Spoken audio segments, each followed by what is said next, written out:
दोस्तों, क्या आपके दिमाग में कभी ये ख्याल आया है कि हमारी धरती जो कि इतनी विशालकाय है, उसकी ग्रेविटेशनल फोर्स इतनी वीक क्यों है? मैं आपको एक एग्जांपल से समझाता हूं। आप एक छोटे से मैग्नेट को हमारे धरती से कंपेयर कीजिए, जो कि अपने आप में ही एक बहुत ही विशालकाय मैग्नेट है। जाहिर सी बात है कि धरती की मास की वजह से उसका ग्रेविटेशनल पुल किसी भी ऑब्जेक्ट पे ज्यादा हावी होगा। लेकिन यहाँ आपको ये पता ही है कि जब भी आप किसी मैग्नेट को आयरन, निकल या फिर कोबाल्ट जैसे किसी भी पदार्थ के सामने रखेंगे, तब वो अपने आप मैग्नेट की तरफ आकर्षित हो जाएगा, वो भी धरती के ग्रेविटी के अगेंस्ट जाकर। इस कॉन्सेप्ट को कहा जाता है डिफाइंग ग्रेविटी विद मैग्नेट्स। इसका सिंपल सा आंसर तो मैग्नेटिज्म और मैग्नेटिक फोर्स में छिपा हुआ है। लेकिन अब हम थोड़े और कॉम्प्लेक्स एग्जाम्पल को कंसीडर करते हैं। अर्थ के ग्रेविटी को चकमा देना कितना आसान है, ये हमारे स्पेस साइंटिस्ट आए दिन प्रूव करते रहते हैं। सिर्फ और सिर्फ 11.2 किलोमीटर पर सेकंड के रफ्तार से कोई भी ऑब्जेक्ट हमारे अर्थ के ग्रेविटेशनल फील्ड को एस्केप कर सकता है, और शायद इसीलिए इसका नाम दिया गया है एस्केप वेलोसिटी। मगर सवाल ये रह जाता है कि आखिर ग्रेविटी इतनी ज्यादा वीक फोर्स क्यों है? आखिर इसके पीछे क्या रहस्य है? आज के इस वीडियो में हम इसी सवाल का जवाब ढूंढने की कोशिश करेंगे। तो हेलो गाइस, मैं हूं कौशिक और चलिए शुरू करते हैं आज के इस नए एपिसोड को। दोस्तों, किसी भी ऑब्जेक्ट का ग्रेविटेशनल फील्ड उसके मास के ऊपर डिपेंड करता है। F = gmm/r²। इस इक्वेशन से हम किसी भी दो ऑब्जेक्ट्स के बीच का ग्रेविटेशनल फोर्स एकदम एक्यूरेटली कैलकुलेट कर सकते हैं। लेकिन हमारे यूनिवर्स और उसके फंडे इतने अद्भुत और कॉम्प्लेक्स है कि मानो सवालों का सिलसिला तो कभी खत्म ही नहीं होता। ग्रेविटेशनल फोर्स मास पे डिपेंड करता है, लेकिन ये मास ये कहां से आया? पार्टिकल्स का बिहेवियर आखिर ऐसा क्यों है कि कोई भी ऑब्जेक्ट का एक इंडिविजुअल मास होता है? ऐसा भी तो हो सकता था कि सारे पार्टिकल्स एक दूसरे से कोई भी इंटरेक्शन किए बिना या फिर मास के बिना ही यूनिवर्स में एग्जिस्ट कर पाए। जाहिर सी बात है दोस्तों कि अगर ऐसा होता तो हम ही नहीं होते। मास और ग्रेविटी से रिलेटेड इस गुत्थी को सुलझाने के लिए हमें पहले हिग्स बोसोन पार्टिकल को जानना होगा।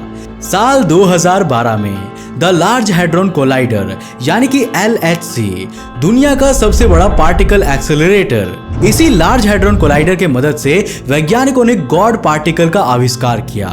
गॉड पार्टिकल यूनिवर्स के सारे एलिमेंट्री पार्टिकल्स या कह सकते हैं यूनिवर्सल ऑब्जेक्ट्स को मास प्रदान करने वाली पार्टिकल। आज यूनिवर्स में हम जो भी प्लैनेट्स, स्टार्स और सैटेलाइट्स को देखते हैं, ये सब कुछ गॉड पार्टिकल की वजह से ही संभव हो पाया है। शायद इसी गॉड पार्टिकल के अंदर ही हमारे सारे सवालों का जवाब छिपा हुआ है।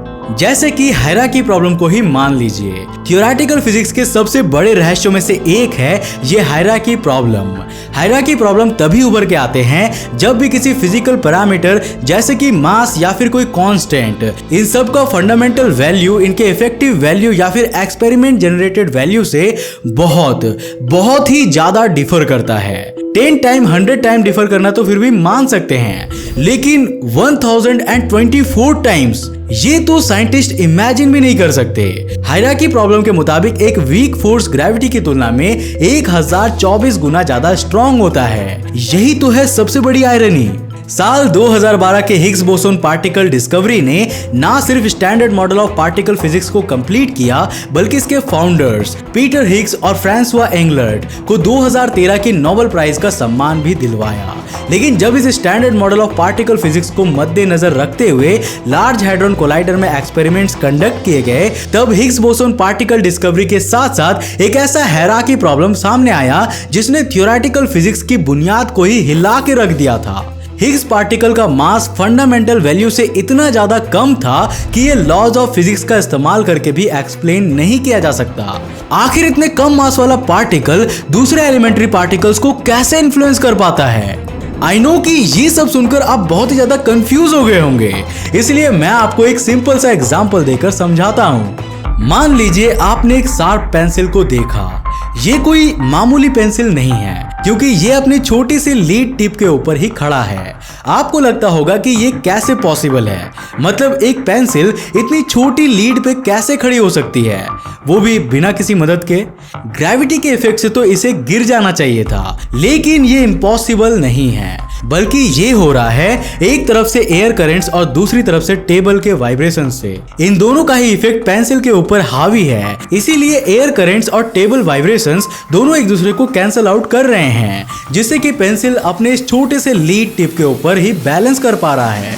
हिग्स मास भी कुछ इसी तरह से काम करता है, लेकिन आखिर वो कौन से फोर्सेस हैं जो कि एक दूसरे को कैंसिल आउट करती है?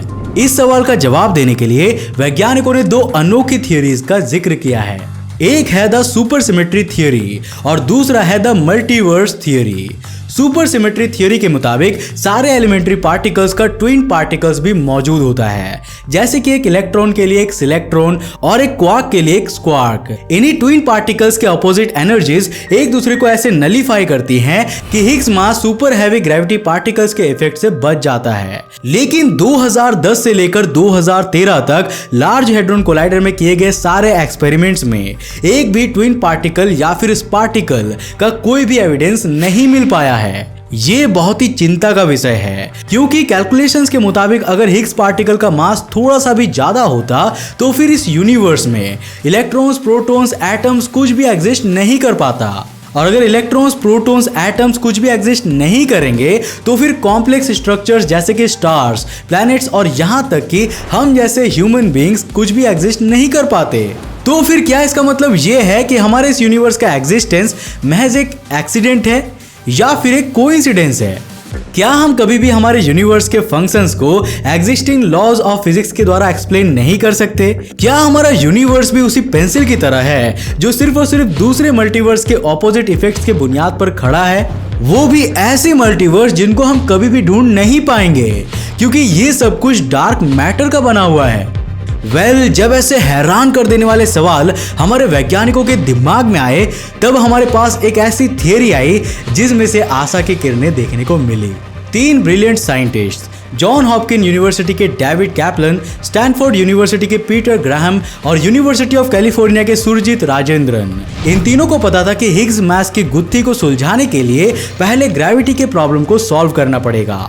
आखिर ग्रेविटी दूसरे फोर्सेस जैसे कि मैग्नेटिज्म के तुलना में इतना वीक क्यों है?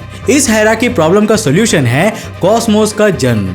इनके मॉडल के मुताबिक कॉस्मोस के जन्म के दौरान ही हिग्स मास का वेरिएबल अचानक से डेडलॉक हो गया। इस डेडलॉक का कारण था एक हाइपोथेटिकल पार्टिकल, एक्सियन। इसी एक्सियन ने हिग्स मास को ग्रेविटी के स्केल से बहुत ज्यादा नीचे लॉक कर दिया था। एक्सियंस का कॉन्सेप्ट बहुत पहले से ही मौजूद था। 1977 से ही एक्सियंस का इस्तेमाल थ्योरेटिकल कैलकुलेशंस करने के लिए किया गया है और इस नए मॉडल में एक्सियन ही रिलैक्सियन का काम करती है। रिलैक्सियन हिग्स मास के वैल्यू को रिलैक्स करती है या फिर घटाती है। इसका मतलब ये है कि कॉस्मोस के जन्म के वक्त हिग्स मास का वैल्यू बहुत ज्यादा था और बाद में रिलैक्सियन की वजह से हिग्स मास का वैल्यू इतना नीचे गिर चुका है और हमारा यूनिवर्स भी अच्छे से एग्जिस्ट कर पा रहा है। कैप्लन, ग्राहम और राजेंद्रन, इन तीनों ने ही सुपर सिमेट्री के की डेवलपर साइंटिस्ट डेमोपलस के साथ काम किया है। इसीलिए तीनों ने एक दिन सैन फ्रांसिस्को के बे एरिया में बैठकर इस नए मॉडल के बारे में सोचा जो सुपर सिमेट्री थ्योरी के खामियों को बदल सकता था। ये मॉडल लैरी एबट के 1984 के अटेम्प्ट से प्रेरित है। इस मॉडल के मुताबिक हिग्स मास कोई कांस्टेंट या फिक्स्ड वैल्यू है ही नहीं, ये असल में एक इवॉल्विंग पैरामीटर है, यानी कि ये बदलता रहता है। कॉस्मोस के शुरुआती दौर में हिग्स मास का जो वैल्यू था वो आज रिलैक्सियन की वजह से इतनी ज्यादा घट गई है या फिर कह सकते हैं रिलैक्स हो गई है। कैप्लन ने अपने इंटरव्यूज में बताया है कि इस मॉडल को बनाने के लिए इन लोगों ने 6 महीनों तक कड़ी मेहनत की थी। ढेर सारे स्टूपिड और कॉम्प्लिकेटेड मॉडल्स के बाद जाकर एक सिंपल सा मॉडल बन पाया था। सुपर सिमेट्री थ्योरी के की डेवलपर डेमोपलस ने यह बताया है कि अगर हम इस मॉडल को फिगरेटिवली जांचेंगे तो फिर यूनिवर्स एक 3D मैट्रिक्स की तरह दिखता है जिसके जगह जगह पर एक्सियंस के रूप में स्प्रिंग कंप्रेशन लगे हुए हैं। कॉस्मोस के शुरुआत में एनर्जी एक डॉट की तरह थी। ये 3D मैट्रिक्स इसी डॉट में कंप्रेस्ड थी, जिसके वजह से हिग्स मास का वैल्यू बहुत ही ज्यादा हुआ करता था। लेकिन जैसे जैसे यूनिवर्स एक्सपेंड होता गया, वैसे वैसे उस डॉट में दबी हुई एनर्जी भी स्प्रेड होती गई। एनर्जी के साथ साथ हिग्स मास भी हिग्स फील्ड के थ्रू यूनिवर्स में बढ़ गया। हिग्स फील्ड से गुजरने वाला हर एक पार्टिकल को अपना खुद का मास मिल गया। लेकिन जब मैसिव क्वार्क्स इस फील्ड से टकराया, तब एक्सियन फील्ड और उसके साथ साथ हिग्स मास भी एक ही वैल्यू पे अटक गए। इसी मॉडल के बदौलत ग्रेविटी और हिग्स मास की गुत्थी को सुलझाया जा सकता है। लेकिन आखिर में मैं आपको ये भी बता दूं कि ये मॉडल भी प्रैक्टिकल नहीं है, क्योंकि आज तक हमें एक्सियंस के होने के कोई भी सबूत नहीं मिले हैं। और अगर एक्सियंस मिल भी गए तो क्या यही रिलैक्सियंस हैं, ये बता पाना भी बहुत ही मुश्किल है। यानी कि शायद सुपर सिमेट्री थ्योरी या फिर इससे भी ज्यादा इंटरेस्टिंग मल्टीवर्स हाइपोथेसिस, इनको भी हम नकार नहीं सकते। तो फिर क्या हम ग्रेविटी और हिग्स मास के रहस्य से पर्दा नहीं उठा सकते? ये तो मुझे नहीं पता, लेकिन आशा करता हूं कि हम इंसान अपनी बुद्धि और कड़ी मेहनत के दम पर एक न एक दिन इस सवाल का जवाब भी जरूर ढूंढ निकालेंगे। और अगर ऐसा हुआ तो उसके बारे में आपको सबसे पहले यहाँ यानी कि अंतरिक्ष टीवी पर ही पता चलेगा। तो चैनल को सब्सक्राइब कर लो जल्दी से जल्द। तो आज के लिए बस इतना ही। अगर आपको वीडियो पसंद आया और इससे कुछ नया सीखने को मिला तो इस वीडियो को एक लाइक करने के साथ साथ अपने फ्रेंड्स और फैमिली के साथ जरूर शेयर करना। अगर आप नए हो इस चैनल पर तो इंटरेस्टिंग वीडियोस के लिए चैनल को सब्सक्राइब करने के साथ साथ नोटिफिकेशन बेल को भी कर देना, ताकि आप देख सको हमारे वीडियो सबसे पहले। तब तक के लिए बाय, जय हिंद।